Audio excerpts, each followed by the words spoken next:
नमः शिवाय, जय गणपति देवा, राधे राधे। सपने जो हमें सोते समय दिखाई देते हैं, ये सिर्फ तस्वीरें नहीं होती, बल्कि भगवान की तरफ से आने वाले संकेत भी हो सकते हैं। इसलिए आखिर तक ध्यान से सुनिए। सपने में सांप दिखे तो क्या होता है? सांप का सपना बहुत असरदार माना जाता है। ये शुभ भी हो सकता है और चेतावनी भी।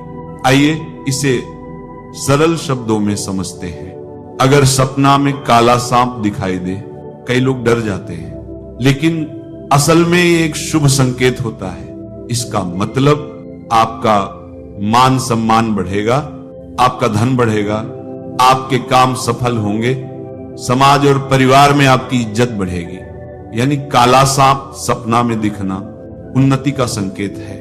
अगर सांप गुस्से में दिखे या काटने के लिए दौड़े, अगर सपना में सांप आपको खाने को दौड़ता हुआ दिखे, या जोर से फुफकार रहा हो, या बहुत डरावना रंग का हो, तो ये अच्छा संकेत नहीं। इसका मतलब आपके खिलाफ कुछ लोग साजिश कर रहे हैं, आपके सम्मान को नुकसान पहुंचाना चाहते हैं, या आपको मानसिक रूप से कमजोर करना चाहते हैं। यह सपना एक चेतावनी है। सावधान रहो, कुछ लोग तुम्हारे भले नहीं चाहते। ऐसा सपना आने पर क्या करें? समाधान भी बहुत आसान है। अगले दिन सुबह भगवान शिव जी की पूजा करें, शिवलिंग पर जल चढ़ाएं, बेलपत्र चढ़ाएं और कम से कम 11 बार नमः शिवाय का जाप करें। इससे शत्रुओं का असर खत्म होता है, नकारात्मकता दूर होती है और आपका जीवन सुरक्षित रहता है। कई बार हमें पितर दिखाई देते हैं, घोड़ा दिखाई देता है, पानी, आग या कोई अनजान जगह। सपना भगवान का संदेश भी हो सकता है, बस उसे समझने की जरूरत है। जिसने सपनों का अर्थ समझ लिया, उसका जीवन सही दिशा में चलता है। अगर किसी व्यक्ति को सपने में भगवान दिखाई दे जाएं, तो ये बहुत बड़ा शुभ संकेत माना जाता है। इसका मतलब होता है आपकी मनोकामनाएं पूरी होने लगेंगी, जीवन में रुकावटें हटने लगेंगी, नया रास्ता खुलेगा और आपके जीवन में खुशियां बढ़ेंगी। ये भगवान की तरफ से, मेरे बच्चे मैं तेरे साथ हूं, कहने का तरीका है। कई लोग सपनों को मजाक समझ लेते हैं, कई डर जाते हैं, लेकिन प्राचीन हिंदू धर्म कहता है सपना एक संदेश है। और सांप का सपना देवताओं का संदेश, क्योंकि प्राचीन काल से ही नागों को सिर्फ जीव नहीं बल्कि देवता माना गया है। नाग शिव के गले में है, नाग शेषनाग विष्णु भगवान के आसन है, नाग अनंत हैं, नाग प्रतीक हैं ऊर्जा के, शक्ति के, कुंडलिनी के, भाग्य के, विनाश और सृजन दोनों के। यही कारण है कि जब सांप आपके सपने में आता है तो वह कुछ कहता है, कुछ बताता है, कुछ चेतावनी देता है, या कुछ वरदान लेकर आता है। और आज मैं आपको वही रहस्य बताने आया हूं जो हजारों वर्षों से सिर्फ ऋषि मुनि जानते थे। लेकिन पहले आपको उस कथा के द्वार पर ले जाना होगा जहां इस रहस्य की पहली चिंगारी जली थी। एक समय की बात है, कैलाश पर्वत की चोटी पर बर्फ की नीरवता में, शांत हवा के झोंकों में देवी पार्वती और भगवान शिव विराजमान थे। काश आप उस दृश्य को देख पाते। पहाड़ जैसे शिव, उनके गले में फन फैलाए वासुकी नाग, और सामने माता पार्वती जिनकी आंखों में जिज्ञासा थी और मन में प्रश्न। उन्होंने धीरे से शिव से पूछा, स्वामी, मनुष्य सपने क्यों देखता है? और अगर सपने में सांप दिखाई दे तो उसका क्या अर्थ होता है? शिव मुस्कुराए, जैसे हजारों वर्षों का ज्ञान उनकी मुस्कान में छिपा हो। उन्होंने कहा, हे देवी, सपना मन का दर्पण है, लेकिन सांप का सपना भविष्य का राजदूत। सांप के सपने में आने का अर्थ होता है कि ब्रह्मांड तुम्हारे लिए कोई संकेत भेज रहा है। पार्वती मंत्रमुग्ध होकर सुन रही थी और तभी शिव बोले, हे देवी, मैं तुम्हें इसके पीछे की एक महान कथा सुनाता हूं, क्योंकि बिना कथा रहस्य समझ में नहीं आता। और अब भक्तों, वही कथा मैं आपको सुनाने जा रहा हूं। प्राचीन समय में देवदत्त नाम का एक महान राजा था। वह शिव का भक्त था, धर्म का रक्षक था, न्याय का पालन करता था। उसका राज्य सोने की तरह चमकता था, लेकिन उसके हृदय में एक खालीपन था, कोई संतान नहीं थी। उसकी रानी सुभद्रा बहुत सरल और धर्मपरायण थी, लेकिन दोनों अपने भाग्य को लेकर चिंतित रहते थे। एक रात राजा देवदत्त ने एक ऐसा सपना देखा जिसने उसके हृदय को भय से भर दिया। उसने देखा एक मरा हुआ सांप उसके पैरों के पास। राजा उठ गया, उसके माथे पर पसीना था। रानी ने पूछा, क्या हुआ स्वामी? राजा ने बताया, मैंने एक मरा हुआ सांप देखा, इसका क्या अर्थ हो सकता है? राजा ने अपने मंत्रियों को भेजा, लेकिन पूरा राज्य टटोलने के बाद भी कोई इस सपने का अर्थ नहीं बता पाया। तब एक वृद्ध मंत्री ने कहा, हे महाराज, जंगल में मुनि आस्तिक रहते हैं, वे नागों के रक्षक हैं। उनसे बड़ा नाग तत्व का ज्ञाता पृथ्वी पर दूसरा नहीं है, वह स्वप्न का अर्थ बता सकते हैं। राजा तुरंत रथ में बैठकर जंगल पहुंचा। आस्तिक मुनि तपस्या में लीन थे, लेकिन राजा को देखकर उन्होंने आंखें खोली और कहा, कहो राजन, क्या कष्ट है? राजा ने कांपती आवाज में कहा, हे मुनिवर, मैंने सपने में मरा हुआ सांप देखा है। आस्तिक मुनि मुस्कुराए, हे राजन, यह शुभ संकेत है। इसका अर्थ है कि आपके जीवन की सारी बाधाएं, सारे संकट शीघ्र समाप्त होने वाले हैं। राजा के हृदय से भारी बोझ उतर गया। कुछ ही दिनों में राज्य के संकट दूर हो गए, लेकिन यहीं से राजा के सपनों का सिलसिला शुरू हुआ। एक रात उसने सपने में देखा कि वह एक विशाल सांप को पकड़ रहा है। राजा फिर मुनि के पास पहुंचा। मुनि ने कहा, हे राजन, यह संकेत है कि आप अपने कर्मों से महान धन और सफलता प्राप्त करेंगे। और सचमुच राजा ने एक बड़ा युद्ध जीता और राज्य समृद्ध हुआ। इसके बाद एक और सपना, सांप उड़ रहा था। मुनि ने बताया, यह अत्यंत शुभ संकेत है। इसका अर्थ है कि आपके जीवन में तीव्र प्रगति होने वाली है। फिर सपने में बार बार दिखने लगा काला सांप। मुनि बोले, यह काल सर्प दोष का संकेत है, इसका निवारण करो। राजा ने पूजा की और परेशानियां टल गईं। फिर एक रात हरे रंग का सांप दिखाई दिया। मुनि बोले, हे राजन, यह आने वाली खुशियों का संकेत है। और सच में उस वर्ष राज्य में उत्तम फसल हुई। एक रात सफेद सांप दिखाई दिया। यह धन प्राप्ति का शुभ संदेश है। कुछ दिनों में राजा को अप्रत्याशित धन मिला। कभी सांप डरकर भागता दिखा, यह शत्रु के धोखे का संकेत है। कुछ ही दिनों में एक मंत्री ने राजा से विश्वासघात किया। कभी सांप ने राजा को काट लिया। यह बीमारी या संकट का संदेश है। और राजा बीमार पड़ा, लेकिन देव कृपा से ठीक हो गया। कभी नाग नागिन का जोड़ा दिखा, यह पूर्वजों का संदेश है। कुलदेवी की पूजा करो। राजा ने पूजा की और शांति स्थापित हुई। एक रात सांप के बच्चे सिंहासन पर दिखे, यह संतान प्राप्ति का संकेत है। और वास्तव में रानी सुभद्रा ने एक पुत्र को जन्म दिया। कभी सांप और नेवला लड़ते दिखे, यह छुपे हुए शत्रु के सामने आने का संकेत है। और राजा ने अपने गुप्त शत्रु को परास्त किया। लेकिन एक रात ऐसा सपना आया जिसने राजा को कंपा दिया। एक काला नाग उसकी छाती पर बैठा हुआ। राजा भय से कांप उठा और मुनि के पास पहुंच गया। आस्तिक मुनि ने गंभीर स्वर में कहा, हे राजन, ये मृत्यु का संकेत है। एक क्वास की केवल भगवान शिव ही आपको बचा सकते हैं। राजा ने तत्काल शिव की कठोर तपस्या शुरू कर दी।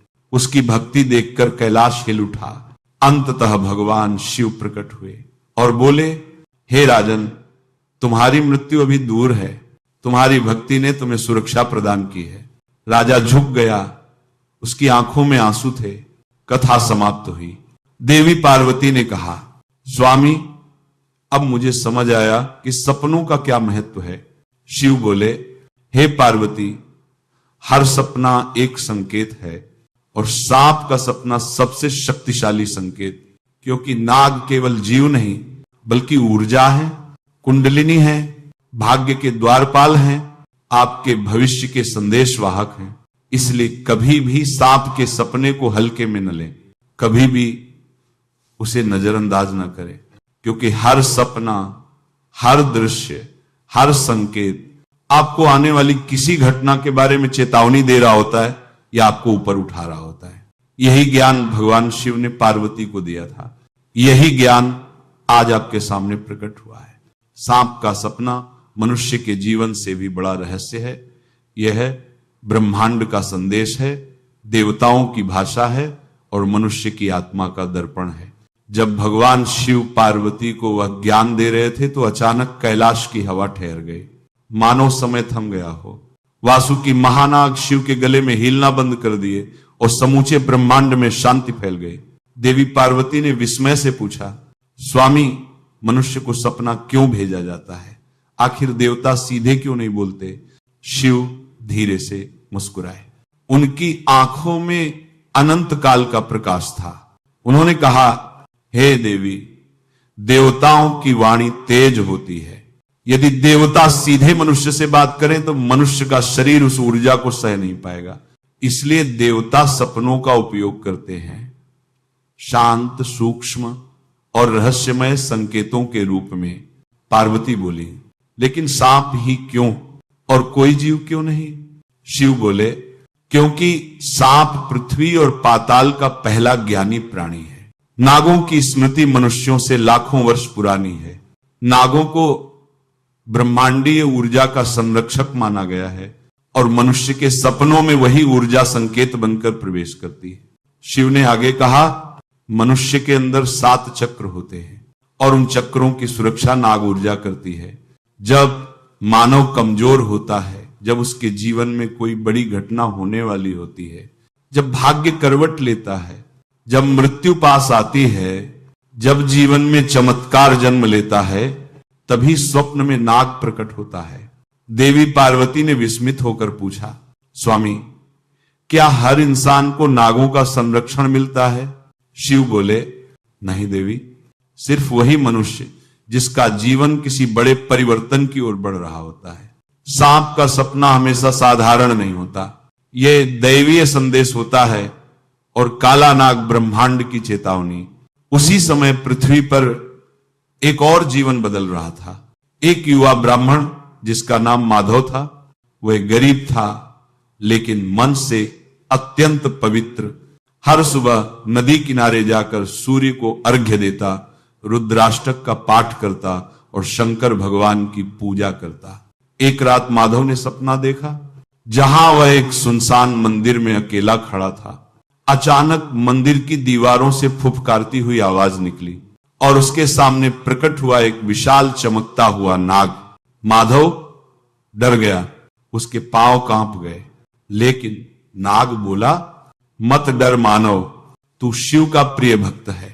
मैं तुझे बताने आया हूं कि तेरे जीवन में बड़ा परिवर्तन होने वाला है। माधव ने कांपते हुए पूछा, परिवर्तन? कैसा परिवर्तन? नाग की आंखें जलने लगी, जैसे अग्नि का गोला हो। उसने कहा, तुझे भाग्य उठाने को तैयार है, लेकिन तेरे सामने संकट भी आएगा, तुझे धोखा भी मिलेगा और वरदान भी। सत्य के रास्ते पर चलना मत छोड़ना, तेरी भक्ति तुझे बचाएगी। और यह कहकर नाग गायब हो गया। अगली सुबह माधव की दुनिया बदल गई। जहां लोग उसे पहले साधारण ब्राह्मण कहते थे, अब लोग उसके सपने सुनने लगे।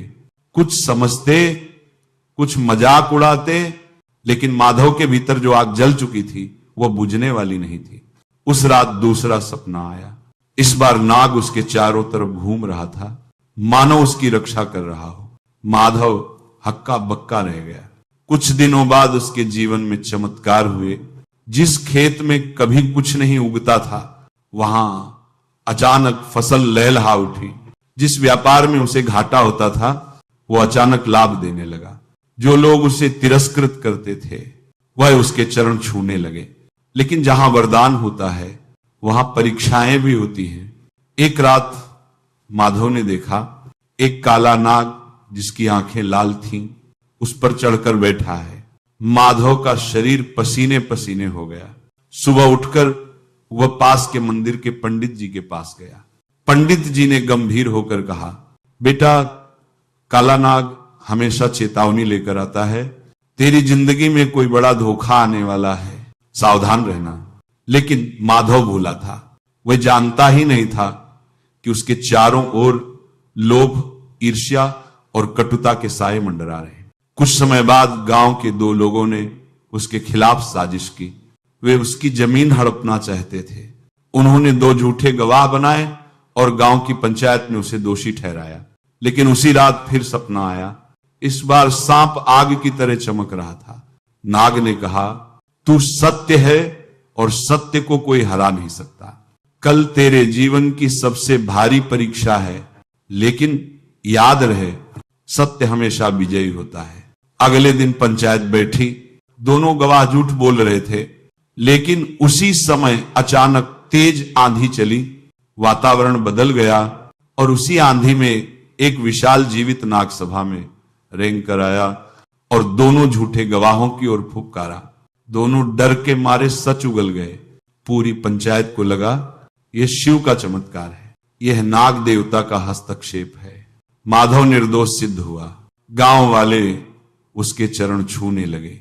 जिसे लोग साधारण ब्राह्मण समझते थे, अब उसे नाग भक्त कहने लगे। कुछ समय में वह गांव का सबसे सम्मानित व्यक्ति बन गया। लेकिन उसका सफर अभी खत्म नहीं हुआ था, क्योंकि स्वप्न का ज्ञान मतलब है जीवन की गहराई को समझना। और जो गहराई को समझता है, उसके सामने हमेशा 2 रास्ते होते हैं, अहंकार या समर्पण। माधव ने समर्पण चुना और धीरे धीरे उसकी आत्मा जागृत होने लगी। उधर कैलाश पर शिव ने पार्वती से कहा, देखा देवी, जब भी सांप सपने में आता है, जीवन बदलता है। कभी वरदान देता है, कभी चेतावनी, कभी सफलता, कभी संकट। और यही कारण है कि स्वप्न का संसार बहुत पवित्र है। नमः शिवाय। जय गणपति देवा। राधे राधे।